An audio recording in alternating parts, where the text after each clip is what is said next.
ಬೇರೆ ಯಾರು ಆಳಕ್ಕೆ ಬರಲ್ಲ.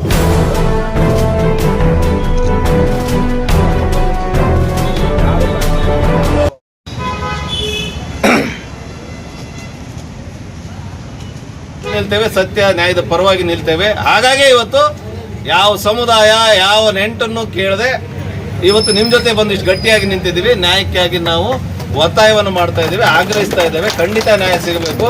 ನಿಮ್ಮ ಮನಸ್ಸಿಗೆ ಆಗಿರ್ತಕ್ಕಂಥ ನೋವಿಗೆ ನಾವು ಯಾವತ್ತೂ ಕೂಡ ಕ್ಷಮೆಯನ್ನು ನಾನು ಕೂಡ ಕೇಳ್ತೇನೆ. ಈ ಸಮಾಜದಲ್ಲಿ ನಾವು ಹುಟ್ಟಿರೋದ್ರಿಂದ, ಇಂಥ ಕಿಡಿಗೇಡಿಗಳ ಮಧ್ಯೆ ನಾವು ಜೀವನ ಮಾಡ್ತಾ ಇರೋದ್ರಿಂದ ಆ ಕ್ಷಮೆಯನ್ನು ನಾವು ಅದನ್ನು ನಿರೀಕ್ಷೆ ಮಾಡಿಲ್ಲ. ನಾನು ಕೂಡ ಕ್ಷಮೆ ಕೇಳ್ತೀನಿ. ಈ ಥರದ ಘಟನೆಗಳು ಮುಂದೆ ನಡೀಬಾರ್ದು. ನಾವು ಮಾಡೋದು ಬೇಡ, ನೀವು ಮಾಡೋದು ಬೇಡ. ಬೇರೆಯವರಿಗೆ ಯಾರಿಗೂ ಇಷ್ಟು ದೊಡ್ಡ ನೋವನ್ನು ಸಮುದಾಯಕ್ಕೆ ಕೊಟ್ಟು ಬದುಕ್ತಕ್ಕಂಥದ್ದು ಏನಿದೆ ಅಂತದ್ರಲ್ಲಿ, ಅದರಲ್ಲಿ ಏನು ಸುಖ ಕಂಡಿದ್ದಾರೆ ನಂಗೆ ಗೊತ್ತಿಲ್ಲ. ಬಹುಶಃ ಈ ರೀತಿಯ ಕೃತ್ಯವನ್ನು ಯಾವನೇ ಮಾಡಿದರೂ ಕೂಡ ನಾವು ಜಾತಿ ಜನಾಂಗವನ್ನು ಮರೆತು ನಮ್ಮ ಕುಟುಂಬದವರೇ ಮಾಡಿದರೂ ಕೂಡ ಖಂಡಿಸ್ತಕ್ಕಂಥ ಮನಸ್ಥಿತಿಯನ್ನು ಬೆಳೆಸ್ಕೊಳ್ಳೋಣ ಅಂತ ಹೇಳ್ತಾ ನಾನು ಮಾತನಾಡ್ತೀನಿ. ವ್ಯಾಪ್ತಿಯಲ್ಲಿ ಏನು ಚೇತನ್ ಅನ್ನೋ ಒಬ್ಬ ಯುವಕ ಏನು ನಮ್ಮ ಸಮಾಜ ಮತ್ತು ಸೆಟ್ರ ಸಮಾಜದ ವಿರುದ್ಧವಾಗಿ ಗಂಡಸ್ರೇ ಅಲ್ಲ ಅನ್ನೋ ವಿಚಾರ ಏನು ಮಾತಾಡಿದ್ದಾನೆ. ಇವತ್ತು ಗಂಡಸ್ರೇ ಅಲ್ಲ ನಾವು ಗಂಡಸರು ಅಂತ ತೋರಿಸೋದು ಬೇರೆ ದಾರಿಗಳಿದೆ. ಆದರೆ ಬೇರೆ ದಾರಿಗಳನ್ನು ಹೋಗದೆ ಕಾನೂನಾತ್ಮಕವಾಗಿ ಕಾನೂನಲ್ಲೇ ಇದನ್ನು ಬಗೆಹರಿಸ್ಕೊಬೇಕು. ತಪ್ಪಿತಸ್ಥನಿಗೆ ಕಾನೂನಲ್ಲೇ ಶಿಕ್ಷೆ ಆಗಬೇಕು ಅಂತ ನಮ್ಮ ಸಮಾಜ, ಇವತ್ತು ನಮ್ಮ ಸಮಾಜ ಆಗಿರ್ಬೋದು, ಸೆಟ್ರ ಸಮಾಜ ಆಗಿರ್ಬೋದು, ಇವತ್ತಿಲ್ಲಿ DYSP ಆಫೀಸ್ ತನಕ ಬಂದಿದ್ದೀವಿ. ಇದಿಷ್ಟಕ್ಕೆ ಮುಗಿದು ಹೋಗಲ್ಲ. ಅಧಿಕಾರಿಗಳು ಅಂದಮೇಲೆ ಕ್ರಮ ತಗೊಳ್ಬೇಕು. ಅವನು ಆಳುವಂಥ ಅಣ್ಣ ಅವನು ಯಾರು ಅಂತ ಹೊರಗೆ ಬರಬೇಕು. ಇದು ಯಾವುದೂ ಬಂದಿಲ್ಲ. ಇವತ್ತು 100-200 ಜನ ಬಂದಿದ್ದೀವಿ ಇಷ್ಟಕ್ಕೆ ಅಂತ ಆದರೆ ಅಧಿಕಾರಿಗಳು ಏನಾರು ಇದನ್ನು ಬೇಜವಾಬ್ದಾರಿತನ ಅಥವಾ ನೆಗ್ಲೆಕ್ಟ್ ಮಾಡಿದರೆ ಮುಂದೆ ಇಡೀ ತಾಲೂಕಲ್ಲಿರೋಂಥ ಮಡಿವಾಳರನ್ನ ಎಲ್ಲ ಕರ್ಕೊಂಬಂದು ಇಲ್ಲಿ ನಿಲ್ತೀವಿ ಅನ್ನೋದನ್ನು ನಮ್ಮ ಅಧ್ಯಕ್ಷ ಸಹಿತ ಇಲ್ಲಿ ಇದ್ದಾರೆ. ಅವ್ರ ಒಪ್ಪಿಗೆ ಮೇರೆಗೆ ಮಾತನ್ನು ಹೇಳ್ತೀನಿ. ಮಡಿವಾಳ ಸಮಾಜ, ಸೆಟ್ರ ಸಮಾಜ ಇಡೀ ತಾಲೂಕಲ್ಲಿ ಇಲ್ಲಿ ಬಂದು ನಿಂತ್ಕೊಂಡು ಇದು ಕಾನೂನಾತ್ಮಕವಾಗಿ ಇನ್ನೂ ಕ್ರಮಕ್ಕೆ ಏನು ಮಾಡ್ಬೇಕು ಅನ್ನೋದನ್ನು ಮಾಡ್ತೀವಿ ಅಂತ ಹೇಳ್ತಾ ನಮ್ಮ ಸಮಾಜಕ್ಕೆ ಏನೋ ಮಾತಾಡಿದ್ದಾನೆ. ಮತ್ತೊಂದು ಮಾತು ಹೇಳ್ತೀನಿ, ಗಂಡಸ್ಥಾನನ ತೋರ್ಸೋಕ್ಕೆ ಬೇರೆ ದಾರಿ ಇದೆ. ನಾವೇನು ಗಂಡಸ್ರು ಅಲ್ಲ ಅಂತೇನಲ್ಲ, ಆದರೆ ಅದು ಬೇಡ. ಆ ವಿಚಾರಕ್ಕೆ ಹೋಗೋದು ಬೇಡ. ಇವತ್ತೆಲ್ಲ ಜಾತಿ ಜನಾಂಗದ ಮಧ್ಯೆ ನಾವು ಇಟ್ಕೊಂಡು ನಾವೆಲ್ಲ ಒಂದು ಕೆಳಮಟ್ಟದಲ್ಲಿ ಮೇಲ್ಮಟ್ಟಕ್ಕೆ ಬಂದು ನಾವು ಎಲ್ಲರೂ ಒಂದು ಒಗ್ಗೂಡ್ಕೊಂಡು ಹೋಗ್ತಾ ಇದ್ದೀವಿ. ಅದಕ್ಕೆ ನಮಗೂ ಅವಕಾಶಗಳನ್ನು ಕೊಟ್ಟಿದ್ದಾರೆ, ನಿಮಗೂ ನಮ್ಮ ಸಮಾಜ ಅವಕಾಶಗಳನ್ನು ಕೊಟ್ಟಿದೆ. ಇದನ್ನು ಈ ಅವಕಾಶಗಳನ್ನು ಉಳಿಸ್ಕೊಳ್ಳೋಕ್ಕೆ ನೀವು ಮಾಡಿರೋಂಥ ತಪ್ಪನ್ನು ಅಣ್ಣ ತಮ್ಮ ನೀವು ಕ್ಷಮೆ ಕೇಳಬೇಕು ಅಂತ ಹೇಳ್ತಾ ನನಗೆ ಮಾತಾಡೋಕ್ಕೆ ಅವಕಾಶ ಕೊಟ್ಟಂಥ ಸಮಾಜದ ಎಲ್ಲ ಮುಖಂಡರು, ಎರಡು ಪುಟ್ಟ ಸಮುದಾಯಗಳು ತಾಳಗುಪ್ಪದಲ್ಲಿ ಮಡಿವಾಳ ಸಮುದಾಯ ಮತ್ತು ನಮ್ಮ ಶೆಟ್ರ ಸಮುದಾಯ, ದೈವಜ್ಞ ಬ್ರಾಹ್ಮಣ ಸಮುದಾಯದ ವಿರುದ್ಧ ಅವಹೇಳನಕಾರಿ ಬರವಣಿಗೆಯನ್ನು ಮಾಡಿ ಅವರಿಗೆ ಮಾನಸಿಕವಾಗಿ ನೋವನ್ನು ಉಂಟು ಮಾಡಿರ್ತಕ್ಕಂಥ ಮತ್ತು ಅವರ ಗೌರವಕ್ಕೆ ಚ್ಯುತಿ ತರತಕ್ಕಂಥ ಕೃತ್ಯವನ್ನು ಎಸಗಿರೋ ವಿಚಾರದಲ್ಲಿ ಇವತ್ತು ಪೊಲೀಸು ಉಪ ಅಧೀಕ್ಷಕರ ಕಚೇರಿಗೆ ತಾವೆಲ್ಲರೂ ಕೂಡ ಎಲ್ಲ ಸಮುದಾಯದವರು ಬಂದಿದ್ದೀರಿ. ಅನೇಕ ಸಮುದಾಯದ, ಬರೀ ಮಡಿವಾಳ ಮತ್ತು ಬ್ರಾಹ್ಮಣ ಸಮುದಾಯದವರು, ದೈವಜ್ಞರು ಇಲ್ಲ, ಬೇರೆ ಬೇರೆ ಸಮುದಾಯದವರು ಕೂಡ ಇದ್ದೀರಿ.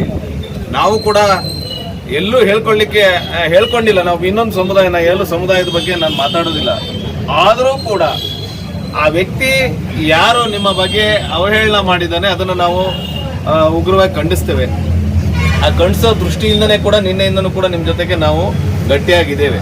ಯಾರೋ ಒಬ್ಬ ಇಬ್ಬ ಕಿಡಿಗೇಡಿ ಮಾಡಿರ್ತಕ್ಕಂಥ ಕೃತ್ಯವನ್ನು ಆ ವ್ಯಕ್ತಿಯ ಎಲ್ಲ ಸಮುದಾಯಕ್ಕೆ, ಆ ವ್ಯಕ್ತಿಯ ಇಡೀ ಸಮುದಾಯಕ್ಕೆ ಅಂಟಿಸ್ತಕ್ಕಂಥದ್ದು ಸೂಕ್ತ ಅಲ್ಲ. ಅನೇಕ ನಮ್ಮ ಸಮುದಾಯದಲ್ಲಿ ದೊಡ್ಡ ದೊಡ್ಡ ನಾಯಕರು ಈ ರಾಜ್ಯವನ್ನು ಆಳಿದ್ದಾರೆ. ಇವ್ರು ಹೇಳ್ದಂಗೆ ಇವ್ರ ಅಣ್ಣ ಆಳಿರೋದಲ್ಲ, ಇಡೀ ರಾಜ್ಯವನ್ನು ಆಳಿದಿರ್ತಕ್ಕಂಥ ನಮ್ಮ ಸಮುದಾಯದ ನಾಯಕರಿದ್ದಾರೆ. ಎಲ್ಲ ಸಮುದಾಯದವ್ರನ್ನೂ ಪ್ರೀತಿ ವಿಶ್ವಾಸದಿಂದ ಕಂಡಂಥ ಮಹಾನ್ ನಾಯಕರು ಕೊಟ್ಟಂಥ ಸಮುದಾಯ ಅದು. ಅವನಿಗೇನು ತಲೆ ಕೆಟ್ಟಿತ್ತೋ ಗೊತ್ತಿಲ್ಲ, ಅವನೇನೋ ಮಾಡಿದ್ದಾನೆ. ಅದನ್ನು ಯಾರೂ ಕೂಡ ಒಪ್ತಕ್ಕಂಥದ್ದಲ್ಲ. ಈಗಾಗಲೇ ತಮ್ಮ ಅಭಿಪ್ರಾಯಗಳನ್ನ ಹೇಳಿದ್ರಿ, ತಮ್ಮ ನೋವನ್ನು ನಾನು ಕೂಡ ಪೊಲೀಸ್ ಅಧಿಕಾರಿಗಳಿಗೆ ಯಾವ ರೀತಿ ಹೇಳಬೇಕು ಅದು ಹೇಳಿದ್ದೀವಿ. ಕಾನೂನು ಕ್ರಮ ಆಗಲೇಬೇಕು. ಮುಂದಿನ ದಿನಗಳಲ್ಲಿ ಯಾರೂ ಕೂಡ ಯಾವ ಸಮುದಾಯದವ್ರ ಮೇಲೂ ಕೂಡ ಈ ರೀತಿಯ ಅವಹೇಳನಕಾರಿ ಎಲ್ಲ ದಾಳಿ ಇದೊಂದು ರೀತಿ ಭಯೋತ್ಪಾದಕ ಕೃತ್ಯ. ಇದು ಭಯೋತ್ಪಾದಕರಂದ್ರೆ ಬಾಂಬ್ ಹಾಕ್ತಕ್ಕಂಥವ್ರು ಮಾತ್ರ ಭಯೋತ್ಪಾದಕರಲ್ಲ. ಜನರಲ್ಲಿ ಭಯ ಹುಟ್ಟಿಸ್ತಕ್ಕಂಥವ್ರು, ಸಮುದಾಯದಲ್ಲಿ ಸಮಾಜದಲ್ಲಿ ಭಯ ಹುಟ್ಟಿಸ್ತಕ್ಕಂಥವ್ರೇ ಭಯೋತ್ಪಾದಕರು. ಹಾಗಾಗಿ ಇವ್ರ ಅಣ್ಣ, ಇವರ ತಮ್ಮ, ಇವ್ರ ಅಪ್ಪ, ಇವ್ರ ದೊಡ್ಡಪ್ಪ ಇದೆಲ್ಲ ಪ್ರಶ್ನೆ ಬರೋದಿಲ್ಲ. ಎಲ್ಲರೂ ಆಳ್ಲಿಕ್ಕೆ ಅವಕಾಶ ಕೊಡದೆ ನಾವುಗಳು ಯಾರೇ ನಮ್ಮನ್ನು ಆಳೋದಾದ್ರೂ ಆ ಅವಕಾಶ ಸೃಷ್ಟಿ ಮಾಡ್ತಕ್ಕಂಥವ್ರೆ ನಾವಾಗಿರೋದ್ರಿಂದ ಮುಂದಿನ ದಿನಗಳಲ್ಲಿ ಆ ರೀತಿ ಅವಕಾಶಗಳು ಬೇಕು ಅನ್ನೋದಾದ್ರೆ ಬಹಿರಂಗವಾಗಿ ಆ ಅಣ್ಣ ತಮ್ಮ ಎಲ್ಲರೂ ಕೂಡ ನಿಮ್ಮ ಕ್ಷಮೆ ಯಾಚಿಸಬೇಕು. ಮತ್ತೆ ಇನ್ಯಾವತ್ತೂ ಕೂಡ ನಿಮ್ ಸೇವೆ ಮಾಡ್ತೀವಿ ಅಂತ ಹೇಳ್ಬೇಕೇ ವಿನಃ ನಿಮ್ಮನ್ನು ಆಳ್ತೀವಿ ಅನ್ನೋ ಮಾತನ್ನ, ಆ ದುರಹಂಕಾರದ ಮಾತನ್ನ ಯಾವ ಜನಪ್ರತಿನಿಧಿಯೂ ಕೂಡ ಆಡಬಾರ್ದು. ಜನಪ್ರತಿನಿಧಿ ಪರವಾಗಿಯೂ ಕೂಡ ಯಾರು ಆಡಬಾರ್ದು ಅಂತೇಳಿ. ಹಾಗೆ ಈ ಪ್ರಕರಣದಲ್ಲಿ ಜಿಲ್ಲಾ ಉಸ್ತುವಾರಿ ಮಂತ್ರಿ ಮಧು ಬಂಗಾರಪ್ಪನವರು ಗಂಭೀರವಾಗಿ ಪರಿಗಣಿಸ್ಬೇಕು. ಅವ್ರು ಪರಿಗಣಿಸೋದಿಲ್ಲ. ಅವ್ರಿಗೆ ಇವೆಲ್ಲ ದೊಡ್ಡ ವಿಚಾರ ಅಲ್ಲ. ಅವ್ರಿಗೇನಿದ್ರು ಓಟ್, ಯಾವ ಸಮುದಾಯದವರು ಎಲ್ಲಿ ಎಷ್ಟು ಓಟ್ ಇದಾವೆ, ಯಾರು ನಮ್ಮನ್ನು ವಿರೋಧ ಮಾಡ್ಬಿಡ್ತಾರೆ ಅನ್ನೋ ಭಾವದಲ್ಲಿ ಯಾವುದೇ ಕಟ್ಟುನಿಟ್ಟಿನ ಕ್ರಮಗಳನ್ನ ತಗೋದಿಲ್ಲ. ಮತ್ತೆ ಆ ಮತದಾರರಿಗೆ ಕೊಟ್ಟಂತ ಭರವಸೆಯಲ್ಲಿ ಒಂದನ್ನು ಈಡೇರಿಸಿಲ್ಲ ಇದುವರೆಗೂ ಕೂಡ. ಹಾಗಾಗಿ ಅವರು ಈ ವಿಚಾರವನ್ನ ಗಂಭೀರವಾಗಿ ಪರಿಗಣಿಸಬೇಕು. ತಾಳಗುಪ್ಪದಲ್ಲಿ ಏನು ಅಶಾಂತಿ ಸೃಷ್ಟಿ ಮಾಡೋಕ್ಕೆ ಪ್ರಯತ್ನ ಮಾಡ್ತಾ ಇದ್ದಾರೆ, ಏನು ಒಂದು ಹಿಟ್ಲರ್ ಆಡಳಿತವನ್ನ ಕೊಡ್ತಾ ಇದ್ದಾರೆ, ಇದನ್ನೆಲ್ಲ ಅವರು ಮಾಹಿತಿಯನ್ನ ಕ್ರೋಢೀಕರಿಸಿ ನಿಗ್ರಹಿಸಬೇಕು. ಅದು ಅವ್ರ ಜವಾಬ್ದಾರಿ. ಜಿಲ್ಲಾ ಉಸ್ತುವಾರಿ ಮಂತ್ರಿಯಾಗಿ ತನ್ನ ಜವಾಬ್ದಾರಿ ಏನು ಅನ್ನೋದನ್ನು ಕೂಡ ಅವ್ರಿಗೆ ಗೊತ್ತಿದೆಯಲ್ಲೋ ನಂಗೆ ಗೊತ್ತಿಲ್ಲ. ನಾನು ಒಂದು 2-3 ಬಾರಿ ಭೇಟಿ ಮಾಡಿದ್ದೀನಿ. ಅವರು ಎಲ್ಲರ ಮೇಲೂ ಕೂಡ ರೇಗೋದು ಬಿಟ್ಟು ಬೇರೆ ಏನು ಮಾಡ್ತಾ ಇಲ್ಲ, ಕೆಲಸ ಮಾಡ್ತಾ ಇಲ್ಲ. ಹಾಗಾಗಿ ಯಾರ್ಯಾರೋ ಅವ್ರ ಹತ್ರ ದೇಣಿಗೆ ಮತ್ತೆ ಅವ್ರ ಹತ್ರ ವೈಯಕ್ತಿಕ ಲಾಭಕ್ಕೆ ಹೋಗೋರು ಅವರು ರೇಗಿದ್ರೆ ಸುಮ್ಮನೆ ಇರ್ಬೋದು. ನಮ್ಮಂಥವ್ರೆಲ್ಲ ಸುಮ್ಮನೆ ಇರ್ಲಿಕ್ಕೆ ಸಾಧ್ಯ ಇಲ್ಲ. ಅವ್ರು ಕೆಲಸ ಮಾಡಲಿ ಅನ್ನೋ ಒತ್ತಾಯವನ್ನು ಹಾದಿ ಬೀದಿಯಲ್ಲಿ ಅಡ್ಡಾಕಿ ಕೇಳ್ತಕ್ಕಂಥ ಶಕ್ತಿ ನಮಗೆ ದೇವ್ರು ಕೊಟ್ಟಿದ್ದಾನೆ. ಅದನ್ನ ನಾವು ಮಾಡ್ತೀವಿ. ಮತ್ತೊಂದು ನಿಮಗೆ ಎಲ್ರಿಗೂ ಹೇಳ್ತೀನಿ, ನೀವು ಯಾರೂ ಕೂಡ ಎದೆಗುಂದಕ್ಕಂಥ ವಿಚಾರ ಇಲ್ಲ. ನಿಮ್ಮ ಜೊತೆಗೆ ನಾನು, ನಮ್ಮ ನಾಯಕರುಗಳು, ನಮ್ಮ ಸಂಘಟನೆ ಸದಾ ಇರ್ತೇವೆ. ನಿಮಗೆ ಅನ್ಯಾಯ ಆದಾಗ, ದೌರ್ಜನ್ಯ ನಡೆದಾಗ ಯಾವತ್ತೂ ಕೂಡ ಇವರು ರೈತ ಸಂಘದವರು ಅಂತೇಳಿ ಕೀಳರಿಮೆ ಬೇಡ. ನಮ್ಮಲ್ಲೂ ಅಪಾರವಾದ ಶಕ್ತಿ ಇದೆ. ನಮಗೆ ಯಾರು ಅಧಿಕಾರ ಕೊಡೋದು ಬೇಡ. ನಮಗೆ ಬಾಬಾ ಸಾಹೇಬ್ ಅಂಬೇಡ್ಕರ್ ಕೊಟ್ಟಿದ್ದಾರೆ. ಆ ಅಧಿಕಾರದಲ್ಲೇ ನಿಮ್ಮನ್ನು ರಕ್ಷಣೆ ಮಾಡ್ಕೊಳ್ಳೋ ತಾಕತ್ತು ರೈತರಿಗಿದೆ, ರೈತ ಸಂಘಟನೆ ನಾಯಕರಿಗಿದೆ. ಇವತ್ತಿನ ದಿನ ನಮಗೆ ನಮ್ಮ ಮಾನವ ಹಕ್ಕುಗಳ ಕ್ಷೇಮಾಭಿವೃದ್ಧಿ ಸಂಸ್ಥೆಯ ರಾಘವೇಂದ್ರ ತಾಳಗುಪ್ಪನವರು ನಮಗೆ ವಿಷಯ ಮೂಡಿಸಿದ್ರು. ಈ ತರ ಒಂದು ವಾಟ್ಸಪ್ ನಲ್ಲಿ ಒಂದು ಸ್ಟೇಟ್ಮೆಂಟ್ ಬಂದಿದೆ. ಮಡಿವಾಳ ಸಮಾಜ ಮತ್ತು ಶೆಟ್ರು ಸಮಾಜಕ್ಕೆ ಅವಹೇಳನಕಾರಿಯಾದಂತಹ ಒಂದು ಸ್ಟೇಟ್ಮೆಂಟ್ ಅನ್ನು ಹಾಕಿದ್ದಾರೆ. ನಿಜವಾಗ್ಲೂ ಇದು ಮಾನವ ಹಕ್ಕುಗಳ ಒಂದು ಉಲ್ಲಂಘನೆ ಅಧ್ಯಕ್ಷ. ಯಾಕೆ ಅಂತಂದ್ರೆ ಯಾವುದೇ ಸಮಾಜದ ವಿರುದ್ಧ ಯಾರು ಕೂಡ ಹಗುರವಾಗಿ ಮಾತನಾಡತಕ್ಕಂತ ಹಕ್ಕುಗಳನ್ನ ಯಾರು ಕೊಟ್ಟಿಲ್ಲ. ಬಾಬಾ ಸಾಹೇಬ್ ಅಂಬೇಡ್ಕರ್ ಅವರ ಸಂವಿಧಾನದಲ್ಲಿ ನಾವೆಲ್ಲರೂ ಬದುಕ್ತಾ ಇದ್ದೀವಿ. ಇದನ್ನ ಎಲ್ಲರೂ ಗಮನಿಸ್ಬೇಕು. ಹಾಗೇನೆ ಒಂದು ಮೊಬೈಲ್ ಇದ್ದ ತಕ್ಷಣನೇ ಏನ್ ಬೇಕಾದ್ರೂ ಟೈಪ್ ಮಾಡಿ ಹಾಕಂತದ್ದು ಪ್ರತಿಯೊಬ್ಬರಿಗೂ ಕೂಡ ಇದು ಶೋಭೆ ತರತಕ್ಕಂಥದ್ದಲ್ಲ, ಯಾರೇ ಆಗಿರ್ಬೋದು. ಹಾಗಾಗಿ ಇವತ್ತು ಎಲ್ಲ ಏನು ಶೆಟ್ರು ಸಮಾಜ ಮತ್ತು ಮಡಿವಾಳ ಸಮಾಜ ಏನು ತಾಳಗುಪ್ಪದ ಏನ್ ಬಂದಿದ್ದೀರಿ, ಇದು ಇಡೀ ರಾಜ್ಯದ ಒಂದು ಶಕ್ತಿಯಾಗಿ ನೀವು ಇಲ್ಲಿ ಬಂದಿದ್ದೀರಿ. ಹಾಗಾಗಿ ನಾನು ಕೂಡ ಮಾನವ ಹಕ್ಕುಗಳ ಕ್ಷೇಮಾಭಿವೃದ್ಧಿ ಸಂಸ್ಥೆಯ ಸಂಸ್ಥಾಪಕನಾಗಿ ಇದನ್ನ ನಾನು ತೀವ್ರವಾಗಿ ಖಂಡಿಸ್ತೇನೆ. ನಿಮ್ಮ ಜೊತೆಗೆ ನಾವು ಯಾವತ್ತೂ ಇರ್ತೀವಿ ಅಂತ ಹೇಳಿ ನಾನು ಈ ಸಂದರ್ಭದಲ್ಲಿ ನನಗೆ ಎರಡು ಮಾತಾಡ್ಲಿಕ್ಕೆ ಅವಕಾಶ ಕೊಟ್ಟಿದ್ದಕ್ಕೆ ಧನ್ಯವಾದ. ಇವತ್ತು ನಾವೆಲ್ಲ ಕೆಲಸಗಳನ್ನು ಬಿಟ್ಟು ಬರಲಿಕ್ಕೆ ಇವತ್ತಿನ ವಿಚಾರಗಳನ್ನ ನಮ್ಮ ಈ ತಾಲೂಕಿನ ರೈತ ಸಂಘದ ಮುಖಂಡರು ದಿನೇಶ್ ಅವರು ಹೇಳಿದ್ದಾರೆ. ಈಗ ನಮ್ಮ ಸಾಹೇಬರಿಗೆ ನಮ್ಮ ಒತ್ತಾಯ ಏನಂದ್ರೆ, ಈಗ ನಾವೆಲ್ಲ ಸಣ್ಣ ಜನಸಂಖ್ಯೆಯಲ್ಲಿ ಹುಟ್ಟಿದವರು, ಕ್ಷೇತ್ರಾಗಲಿ ಮಡಿವಾಳ ಸಮಾಜದವರು. ಈಗ ಅವರು ಉದ್ದೇಶ ಏನಿರ್ಬೋದು ಅಂದ್ರೆ ಎಲ್ಲದಕ್ಕೂ ನಮ್ಮ ಅಣ್ಣನೇ ಆಳ್ತಾನಂತ. ಯಾಕಂದ್ರೆ ಈಗ ಸೇವೆ ಅನ್ನೋದು ಈಗ ನಾವೇ ಅವರನ್ನ ಆರಿಸಿ ಬೆಳೆಸಿದ್ದಲ್ವಾ. ಈಗ ನಾನೇನು ತಿಳ್ಕೊಂಡಿದ್ದೀನಂದ್ರೆ, ಇಲ್ಲ MLA ಇರ್ಬೋದು, ಇಲ್ಲ ಆ ಗ್ರಾಮ ಪಂಚಾಯತಿ ಅಧ್ಯಕ್ಷ ಇರ್ಬೋದು. ಈಗ ನಮ್ಮನ್ನು ಆಳೋರು ಯಾರಪ್ಪ ಅಂದ್ರೆ ಅಲ್ಲೇ ಮೆಂಬರ್ ಆಗಿರ್ಬೋದು. ಅವರು ಬಿಟ್ಟರೆ ಬೇರೆ ಯಾರು ಆಳಕ್ಕೆ ಬರಲ್ಲ. ಅವ್ರನ್ನ ಗೆಲ್ಲಿಸಿದವರು ನಾವು. ಉದ್ದೇಶ ಏನಂದ್ರೆ ನಮ್ಮ ಸೇವಕರಾಗಿರೋಕ್ಕೆ ನಾವು ಕಳಿಸೋನ ಅಲ್ಲಿ ನಾಯಕರು ನಾವಾಗಿರ್ತೇವೆ. ಇವತ್ತಿನ ಪ್ರಜಾಪ್ರಭುತ್ವದಲ್ಲಿ ಏನು ಹೇಳುತ್ತಂದ್ರೆ, ಪ್ರಜೆಗಳಿಗೋಸ್ಕರ ಇಲ್ಲಿ ಪ್ರಜೆಗಳೇ ಪ್ರಭುತ್ವ. ಆದರೆ ಇವರು ಅದನ್ನ ದುರುಪಯೋಗ ಪಡಿಸ್ಕೊಂಡು ನಮ್ಮನ್ನ ಆಳ್ತೇವೆ, ನೀವು ನಮ್ಮ ಕೈ ಕೆಳಗೆ ಅನ್ನೋದನ್ನ ಇವರು ವ್ಯಕ್ತಪಡಿಸಿದ್ದಾರೆ. ಇವತ್ತಿನ ಸೋಷಿಯಲ್ ಮೀಡಿಯಾದಲ್ಲಿ ಬಹಳ ಅಂದ್ರೆ ಸಣ್ಣ ಜನಾಂಗಕ್ಕೆ ಈ ತರ ಹೇಳೋದು ಅಷ್ಟು ಸಂಬಂಧಿಸ ಆಗ್ತಾ ಇಲ್ಲ. ಅದಕ್ಕಾಗಿ ನಾವು ಸಾಹೇಬರಲ್ಲಿ ನಾವು ಕೇಳ್ಕೊಳ್ಳೋದೇನೆಂದ್ರೆ, ಈ ವಿಚಾರಗಳು ಇಷ್ಟಕ್ಕೆ ನಿಲ್ಲಬೇಕು. ಈಗ ನೀವು ಅವರು ಯಾವುದೇ ರೀತಿ ಕ್ರಮ ತಗೊಂಡಿಲ್ಲ ಅಂದ್ರೆ ಅವರು ಮತ್ತೆ ಹಾದಿಯಲ್ಲಿ ಓಡಾಡ್ತಾರೆ.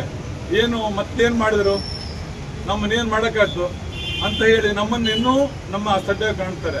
ತಾವು ಅದಕ್ಕೆ ಯಾವತ್ತೂ ಆಸ್ಪದ ಕೊಡಬಾರ್ದು. ನಮ್ಮನ್ನು ಇನ್ನು ಮುಂದೆ ಅವರ ತಂಟೆಗೆ ಹೋದರೆ ನಮಗೆ ಕಾನೂನಾತ್ಮಕ ನಮ್ಮನ್ನು ಸಿಗೋದು ಭಯ ಅವರಿಗೆ ಬರಬೇಕಾದ್ರೆ ನಾವು ನಿಮ್ಮ ಮೇಲೂ ಸಂಪೂರ್ಣ ಒತ್ತಡವನ್ನು ನಾವು ಹೇರ್ತೇವೆ ಸರ್. ತಾವು ದಯವಿಟ್ಟು ಈ ವಿಚಾರಕ್ಕೆ ಏನೋ ಒಂದು ಸ್ವಲ್ಪ ಜನ ಬಂದಿದ್ದಾರೆ, ಬಂದರು ಹೋದರು ಅನ್ನೋ ರೀತಿಯಲ್ಲಿ ತಾವು ಅದನ್ನು ಗಮನಕ್ಕೆ ತಗೊಳ್ಬಾರ್ದು. ನಮ್ಮ ದಿನೇಶ್ ಅವರು ತುಂಬ ಅದನ್ನು ವಿವರವಾಗಿ ಹೇಳಿದ್ದಾರೆ. ತಾವು ಇದನ್ನು ತುಂಬ ಗಂಭೀರವಾಗಿ ಅವ್ರು ಕರೆಸಿಟ್ಟು ಅವರು ಏನು ಕಾನೂನಲ್ಲಿ ತಗೊಂಡಾಗ ಅವ್ರು ಬೇರೆಯವರು ಈ ರೀತಿಯ ನಮಗೆ ಶೋಷಣೆಗಳು ಆಗೋದಿಲ್ಲ. ಇಲ್ಲಾಂದರೆ ಮತ್ತೆ ಬೇರೆ ಇದೇ ಥರ ಮಾಡ್ತಿರ್ತಾರೆ. ನಾವು ಅದನ್ನು ಮತ್ತೆ ಅನುಭವಿಸ್ಕೊಳ್ತೇವೆ. ತಾವು ಇದಕ್ಕೆ ಯಾವುದಕ್ಕೂ ಆಸ್ಪತ್ರೆ ಕೊಡಬಾರ್ದು ಅಂತ ಹೇಳ್ತಾ ತಾವು ನಮಗೆ ಗಮನದಲ್ಲಿ ಇರ್ಬೋದು. ತಾಳಗುಪ್ಪದ ಗ್ರಾಮಸ್ಥರು, ತಾಳಗುಪ್ಪದಲ್ಲಿ ಈ ಗೋಲ್ಡ್ ಸ್ಮಿತ್ ಶೆಟ್ರು ಮತ್ತು ಮಡಿವಾಳ ಸಮುದಾಯದವರು, ಇದು ಬೇರೆ ಬೇರೆ ಜಾತಿ ಜನಾಂಗದವರು ಎಲ್ಲರೂ ಕೂಡ ಅನ್ಯೂನ್ಯವಾಗಿ ಇಲ್ಲಿವರೆಗೂ ಬದುಕ್ತಾರೆ.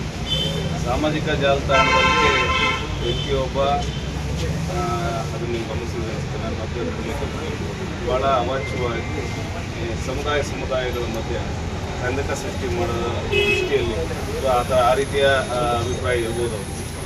ಒಂದು ಪೋಸ್ಟನ್ನು ಮಾಡಿರ್ತಾರೆ. ಆ ಪೋಸ್ಟು ಇವರು ಗಂಡಸರು ಎಲ್ಲ ಅನ್ನೋ ರೀತಿಯಲ್ಲಿ ಮಾಡಿದ್ದಾರೆ. ಭಾವನಾತ್ಮಕವಾಗಿ ಭಾಳಷ್ಟು ಮುಂದಿದ್ದಾರೆ. ಪಾಪ ಅವ್ರಿಗೆ ನಾನು ಗೌರವಿಸ್ತೀನಿ. ಅವರು ಕಾನೂನನ್ನು ಯಾವುದೇ ರೀತಿಯಲ್ಲಿ ಕೈ ತಗೊಳ್ಳದೆ ಕಾನೂನನ್ನು ಗೌರವಿಸ್ತೀನಿ. ನಿನ್ನೆಯಿಂದಲೂ ಕೂಡ ನಿನ್ನೆನೂ ಒಂದು 50-60 ಜನ ಬಂದಿದ್ದರು. ನಮ್ಮ ಗ್ರಾಮಾಂತರ ಠಾಣೆಯಲ್ಲಿ ಯಾರು ಸಿಬ್ಬಂದಿ ಅಧಿಕಾರಿಗಳು ಸಿಬ್ಬಂದಿಗಳೆಲ್ಲ ಗೊತ್ತಾಯಿತು. ಹಾಗಾಗಿ ಮತ್ತೆ ವಾಪಸ್ ಹೋಗಿ ಇವತ್ತು ಅವರೆಲ್ಲರೂ ಬಂದಿದ್ದಾರೆ. ನಮ್ಮ ಒತ್ತಾಯ ಕಾನೂನಾತ್ಮಕವಾಗಿ ಅವ್ರ ಮೇಲೆ ಕ್ರಮ ಆಗಬೇಕು. ಮತ್ತು ಮುಂದಿನ ದಿನಗಳಲ್ಲಿ ಈ ರೀತಿ ಯಾರಿಗೂ ಯಾವ ಸಮುದಾಯದವರು ಮಾಡಬಾರ್ದು. ಯಾವುದೇ ಸಮುದಾಯ ಎಲ್ಲರಿಗೂ ಕೂಡ ಅವರದಂಥ ಗೌರವಗಳಿದೆ. ಮತ್ತು ನಿಮ್ಮ ಮೇಲೂ ಕೂಡ ಅಪಾರವಾದ ವಿಶ್ವಾಸ ಇಟ್ಕೊಂಡು ಬಂದಿದ್ದೀವಿ.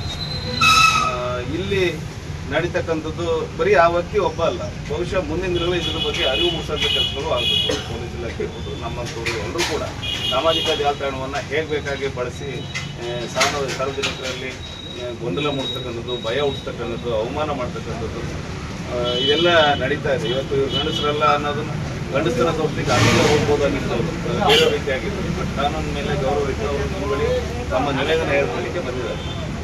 ಹಾಗಾಗಿ ಮೇಲೆ ಅಪಾರವಾದ ವಿಶ್ವಾಸ ಇಟ್ಕೊಂಡಿದ್ದೀನಿ.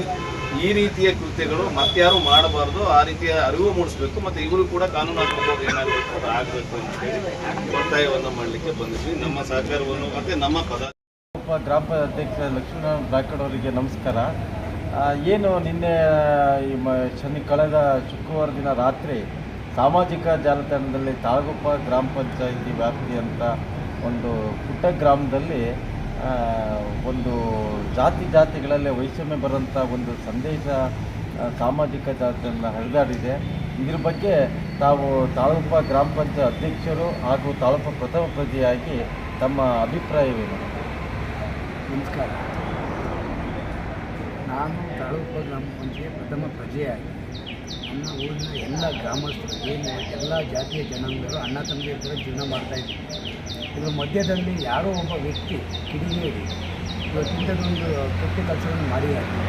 ಅದರ ವಿರುದ್ಧವಾಗಿ ನಾನು ವಿಷಯ ತಿಳಿದ ತಕ್ಷಣ ಗ್ರಾಮ ಪಂಚಾಯತಿ ವತಿಯಿಂದ ನಾನು ಒಂದು ಕಂಪ್ಲೇಂಟನ್ನು ಲಾಡ್ಜ್ ಮಾಡಿದ್ದೀನಿ.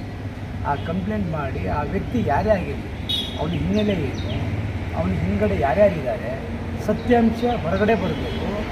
ಜನರಿಗೆ ಏನು ಇವತ್ತೇನು ಸಮಾಜದ ವಿರುದ್ಧವಾಗಿ ನಾವು ಹಾಕಿದ್ದಾರೆ, ಅವ್ರ ಹಿಂಗಡೆ ಯಾರಿದ್ದಾರೆ ಅನ್ನೋದು ಸತ್ಯಾಂಶ ಹೊರಗಡೆ ಬರಬೇಕು ಅನ್ನೋದು ನನ್ನ ಉದ್ದೇಶ. ಹಾಗೆ ನನ್ನ ತಾಳಗುಪ್ಪ ಕ್ಷೇತ್ರ ಇವತ್ತು ಯಾವತ್ತೂ ಜಾತಿಗಳ ಮಧ್ಯೆ ಯಾವತ್ತೂ ಗಲಾಟೆಗಳಾಗಿರ್ತಕ್ಕಂಥ ಕ್ಷೇತ್ರ. ಇಂಥ ಕ್ಷೇತ್ರವನ್ನು ಕೆಡಿಸ್ಲಿಕ್ಕೋಸ್ಕರ ಏನು ಹೊರಟಿದ್ದಾರೆ, ಹಿಂಗಡೆ ಭಾರಿ ಜನರು ಪಿತೂರಿ ಇದೆ ಅಂತ ನನಗೆ ಅನ್ನಿಸ್ತಾ ಇದೆ. ಹಾಗಾಗಿ ನಮ್ಮ ತಾಳಗುಪ್ಪ ನೆಮ್ಮದಿಯಾಗಿರ್ಬೇಕು ಅನ್ನೋ ಒಂದೇ ಒಂದು ಉದ್ದೇಶದಿಂದ ನಾನು ನಮ್ಮ ಸಾಗರ ಗ್ರಾಮಾಂತರ ಸ್ಟೇಷನ್ನಲ್ಲಿ ಇನ್ಸ್ಪೆಕ್ಟರ್ ಹತ್ರ ನಾನು ಮಾತಾಡಿ ಮಹಾಬಲೇಶ್ವರ ನಾಯ್ಕ ಹತ್ರ ಕಂಪ್ಲೇಂಟ್ ಕೊಟ್ಟು ಸರ್ ಈ ಸತ್ಯಾಸತ್ಯತೆಯನ್ನು ಕ್ಲಿಯರಿಟಿ ಮಾಡಿ ಎರಡೂ ಸಮಾಜಗಳ ಮಧ್ಯೆ ಅವನು ಏನು ಮಾಡಿದ್ದಾನೆ, ಅವನ ಹಿನ್ನೆಲೆ ಯಾರು ಎಲ್ಲ ಸತ್ಯಾಸತ್ಯತೆಯನ್ನು ತಿಳಿಸ್ಬೇಕಂತ ಹೇಳಿದ್ದೀನಿ. ಅದಕ್ಕೆ ನಾನು ಮಾಡ್ಕೊಡ್ತೀನಿ ಅಂತ ಹೇಳಿದ್ದಾರೆ. ಗಣಪತಿ ಬಿಡುವ ಸಮಸ್ಯೆಗಳು ಜಾಸ್ತಿ ಇರೋದ್ರಿಂದ ಸ್ವಲ್ಪ ದಿನ ಟೈಮ್ ಬೇಕು ಅಂತ ಕೇಳಿದರೆ ಮಾಡ್ಕೊಡಿ ಅಂತ ಕೇಳಿದ್ದೀನಿ. ನಮಸ್ಕಾರ. ಅಲ್ಲ, ಈಗ ಸಾಮಾಜಿಕ ಜಾಲತಾಣದಲ್ಲಿ ಈ ರೀತಿ ಸಂದೇಶಗಳನ್ನು ಕಿಡಿಗೇಡಿಗೆ ಬರೆದಿದ್ದಾರಲ್ಲ, ಅದ್ರ ಬಗ್ಗೆ ಪೊಲೀಸ್ ಇಲಾಖೆಗೆ ಈಗಾಗಲೇ ತಾವು ದೂರನ್ನು ಸಲ್ಲಿಸ್ತೀರಿ.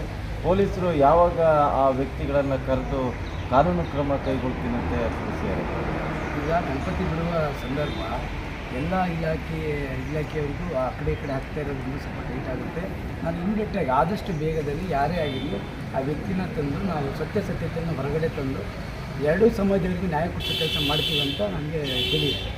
ತಾಳಗುಪ್ಪ ಗ್ರಾಮ ಪಂಚಾಯತಿಯ ಪ್ರಥಮ ಪ್ರಜೆಯಾಗಿ ತಾವು ತಾಳಗುಪ್ಪ ಜನತೆಗೆ ಏನು ಹೇಳಕ್ಕೆ ಬಯಸ್ತೀವಿ ಈ ವಿಚಾರದ ಬಗ್ಗೆ? ಈ ವಿಚಾರದಲ್ಲಿ ಇದು ಒಂದು ಷಡ್ಯಂತ್ರ ತಾಳಗುಪ್ಪದ ಜನರಲ್ಲಿ ಗೊಂದಲ ಮೂಡಿಸ್ತಕ್ಕಂಥ ವಾತಾವರಣ ಸೃಷ್ಟಿ ಮಾಡ್ತಾ ಇದ್ದಾರೆ. ಇಲ್ಲಿ ನಾವೇನು ಎಲ್ಲ ಧರ್ಮದವರು, ಎಲ್ಲ ಜಾತಿ ಧರ್ಮದವರು, ನಾವೆಲ್ಲ ಅಣ್ಣ ತಮ್ಮರ ಇರಬಾರ್ದು ಅನ್ನೋ ಒಂದು ಉದ್ದೇಶವನ್ನು ಇಟ್ಕೊಂಡು ಮಾಡ್ತಾ ಇದ್ದಾರೆ. ಇದರಲ್ಲಿ ಸ್ವಲ್ಪ ಜನ ರಾಜಕಾರಣ ಬೆಳೆಸ್ಕೊಳ್ಳೋಕ್ಕೋಸ್ಕರನೂ ಇದನ್ನ ಯೂಸ್ ಮಾಡ್ಕೊಳ್ತಾ ಇದ್ದಾರೆ. ನಮ್ಮ ಉದ್ದೇಶ ಒಂದೇ, ಯಾವುದೇ ವ್ಯಕ್ತಿ ಯಾವುದೇ ಜನಾಂಗಕ್ಕೆ ಅನ್ಯಾಯ ಆಗಬಾರ್ದು, ಯಾವುದೇ ಜನಾಂಗದ ವಿಚಾರದಲ್ಲಿ ಯಾರು ಬರಬಾರ್ದು. ಅದನ್ನು ನಾವು ಸಂಪೂರ್ಣವಾಗಿ ಖಂಡಿಸ್ತೀವಿ. ಹಾಗೆ ನಾನು ಏನು ಇವತ್ತು ಗ್ರಾಮ ಪಂಚಾಯತ್ ಪ್ರಥಮ ಪ್ರಜೆಯಾಗಿ, ಹಾಗೆ ನನ್ನನ್ನು ಏನು ಇವತ್ತು ಆಯ್ಕೆ ಮಾಡಿರ್ತಕ್ಕಂಥ ಸಮಾಜ, ಇವತ್ತು ಸೆಟ್ರು ಸಮಾಜ ಇರ್ಬೋದು, ಹಾಗೆ ಮಡಿವಾಳ ಸಮಾಜ ಇರ್ಬೋದು, ಹಾಗೆ ಎಲ್ಲ ಸಮಾಜಗಳಿಗೆ ಅವರ ಜೊತೆಗೆ ನಾನು ಯಾವತ್ತೂ 24/7 ಅವ್ರ ಜೊತೆಗೆ ನಾನು ಇರ್ತೀನಿ. ಅವ್ರು ಹೋರಾಡ್ತಾರೆ, ನಾನು ಯಾವತ್ತೂ ಇರ್ತೀನಿ ಅಂತ ಹೇಳ್ತಾ ಇದ್ದೀನಿ. ಅಧ್ಯಕ್ಷೆ, ಇಷ್ಟೊತ್ತು ಅರಸೀಕೆರೆ ವಾಣಿ ಒಟ್ಟಿಗೆ ಮಾತಾಡೋಕ್ಕೆ ತುಂಬ ಧನ್ಯವಾದಗಳು. ನಮಸ್ಕಾರ. ನಮಸ್ಕಾರ.